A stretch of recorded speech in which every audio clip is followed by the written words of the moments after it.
उत्तर प्रदेश के जिला बदायूं के कस्बा सहसवान में आज भाजपा के वरिष्ठ कार्यकर्ताओं की मीटिंग हुई, जिसमें बदायूं से भाजपा सांसद डॉक्टर संघमित्रा मौर्य ने भी भाग लिया और कार्यकर्ताओं का हौसला बढ़ाया। उन्होंने आगामी 2024 के लोकसभा चुनाव के लिए तैयारी करने को कहा। सहसवान स्थित सरकारी गेस्ट हाउस पर आज इस मीटिंग का आयोजन किया गया था, जिसमें सहसवान विधानसभा के बहुत से कार्यकर्ताओं ने भाग लिया। कार्यक्रम की मुख्य अतिथि बदायूं से भाजपा सांसद डॉक्टर संघमित्रा मौर्य रहीं। सभा को संबोधित करते हुए उन्होंने कार्यकर्ताओं का मनोबल बढ़ाया। सांसद संघमित्रा मौर्य ने भारतीय जनता पार्टी को भारत की इकलौती ऐसी पार्टी बताया जो सदैव चुनावों की तैयारी में व्यस्त रहती है। इसके साथ ही उन्होंने भाजपा की नीतियों का भी उल्लेख किया एवं पत्रकारों के भी सवालों का जवाब दिया। साथियों, आप लोगों का एक बार फिर से स्वागत है। साथ ही से जैसे लोकसभा चुनाव 2024 सामने आ रहा है, वैसे वैसे सभी राजनीतिक दल अपनी तैयारियों में लगे हुए हैं। इस वक्त बदायूं से मौजूदा सांसद डॉक्टर संघमित्रा मौर्य जी हमारे साथ हैं और यहाँ एक वरिष्ठ जो कार्यकर्ता है उनका एक सम्मेलन, एक मीटिंग थी। कहीं ना कहीं लोग इस मीटिंग को और इस रणनीति को 2024 से जोड़कर देख रहे हैं। साथियों, ज़्यादा बात को आगे ना बढ़ाते हुए सीधे डॉक्टर साहब से बात करते हैं और पूछते हैं सांसद जी से कि क्या रणनीति है। बहुत बहुत स्वागत है आपका सांसद जी। जी धन्यवाद। सांसद जी, जैसे आज ये आपका जो सम्मेलन हुआ है, ये जो मीटिंग हुई है, क्या हम इसे 2024 की तैयारियों से जोड़कर देखें? भारतीय जनता पार्टी एक ऐसी पार्टी है जो चुनाव के लिए हमेशा कमर कसे रहती है। साल का कोई भी दिन हो, भारतीय जनता पार्टी सिर्फ चुनाव में मैदान में नहीं, बल्कि वो पूरे साल, हर रोज, हर घंटे क्षेत्र में तैयार खड़ी होती है।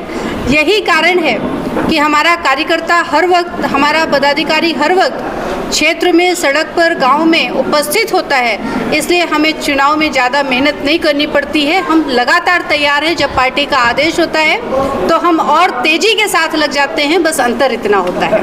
अच्छा, एक चीज़ जो इस वक्त जनता में आमतौर पर देखी जा रही है, लोग ये कह रहे हैं कि परिसीमन में सीटें बढ़ाई जाएंगी। क्या सरकार इस पर कार्य कर रही है या एक रूमर है ये? परिसीमन में सीटें बढ़ाई जाएंगी, लेकिन 2024 में नहीं, इसके आगे जो चुनाव होगा संभवतः उसमें सीटें बढ़ेंगी। सांसद जी, अगर हम आपसे पहले अगर बात करें, यहाँ जब सांसद धर्मेंद्र यादव समाजवादी पार्टी के नेता हैं, उस तरह जिस वक्त यहाँ पर जो कार्य चल रहे थे, लोगों का ये मानना है कहीं ना कहीं इसमें थोड़ी सी शिथिलता दिखाई दी है। मेडिकल कॉलेज का काम उस वक्त बहुत प्रगति से चल रहा था, आज वो चीज़ें नहीं है। आप क्योंकि अब सांसद हैं तो जाहिर सी बात है, सवाल जो है वो मौजूदा सांसद से ही किया जाएगा। लोगों की ये अपेक्षाएं रहती हैं कि जो मेडिकल कॉलेज में, जैसे कि अभी हमारे एक साथी पत्रकार ने भी सवाल किया, उस तरह की व्यवस्थाएं नहीं है। आपने इस दिशा में क्या कदम उठाए सांसद रहते हुए? मेडिकल कॉलेज में व्यवस्थाएं नहीं हैं ये तो मैं नहीं कहूँगी, क्योंकि मेडिकल कॉलेज में पहले मेडिकल कॉलेज बन रहा था और हमारे सांसद बनने के बाद में वहाँ पर कार्य शुरू हुआ है। अस्पताल, ओपीडी, ओटी तब शुरू हुई है और वहाँ पर जहाँ एक भी डॉक्टर नहीं होता था, आज हर विभाग का डॉक्टर है। ज़रूरत पड़ने पर ऑन कॉल भी वहाँ पर ऑपरेशन की व्यवस्थाएं हैं, डॉक्टर आते हैं और हर एक बीमारी का आज मेडिकल कॉलेज में, बदायूं मेडिकल कॉलेज में सुविधाएं उपलब्ध हैं। तो अगर हम ये कहें कि पूर्व के सांसद में और इस वक्त के काल में अंतर है, तो हम इसे पूरी तरह से निराधार कहेंगे। और हम तो ये भी कहेंगे कि आप लोग पूर्व के मेडिकल कॉलेज का श्रेय पूर्व के सांसद को देते हैं, जबकि सही मायने में तो मेडिकल कॉलेज का श्रेय भारतीय जनता पार्टी की सरकार को जाना चाहिए, क्योंकि 2014 में भारतीय जनता पार्टी की सरकार बनने के बाद में बदायूं के मेडिकल कॉलेज की स्थापना हुई है।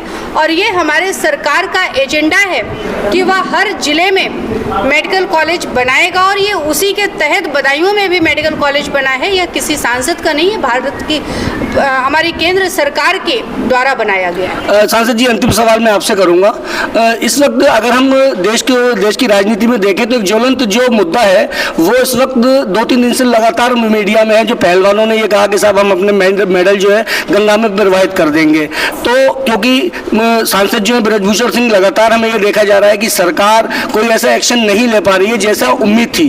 तो इस बारे में, चूंकि आप एक महिला हैं, महिला सशक्तिकरण की बात करती हैं, तो आपका उन पहलवानों के बारे में और इस मुद्दे को लेकर आपकी क्या राय है? एक व्यक्तिगत राय आपकी क्या है इस बारे में? देखिए, जहाँ तक महिलाओं को लेकर के यदि हम चर्चा करें तो भारतीय जनता पार्टी हमेशा महिलाओं को लेकर के संवेदनशील रही है। हमेशा कहीं पर किसी तरह से महिलाओं के साथ में गलत ना हो इसका ध्यान रखी है। बेटी बचाओ बेटी पढ़ाओ का सिर्फ भारतीय जनता पार्टी ने नारा नहीं दिया, बल्कि उसे ज़मीनी स्तर पर करके भी दिखाया। आज जिस तरह से बेटियों और महिलाओं की चिंता भारतीय जनता पार्टी कर रही है, इससे पूर्व की सरकारों ने कभी भी इतना महिलाओं और बेटियों के प्रति कभी भी चिंता जाहिर नहीं की। हाँ, वो व्यक्तिगत कुश्ती को लेकर के वो उसके अध्यक्ष हैं और पहलवानों का अध्यक्ष से पहलवानों का क्या रहा है उसकी हमें विस्तार से जानकारी नहीं है, इसलिए मैं उनके व्यक्तिगत मामले पर कोई अपनी टिप्पणी नहीं दूंगी। लेकिन हाँ, भारतीय जनता पार्टी की सरकार में महिलाएं सुरक्षित हैं और रहेंगी। साथ ही ये थी मेरे साथ डॉक्टर संघमित्रा मौर्य जी। हमने कुछ सवाल किए, उनसे जवाब भी लिए। साथ ही जुड़े रहिए। बहुत बहुत धन्यवाद।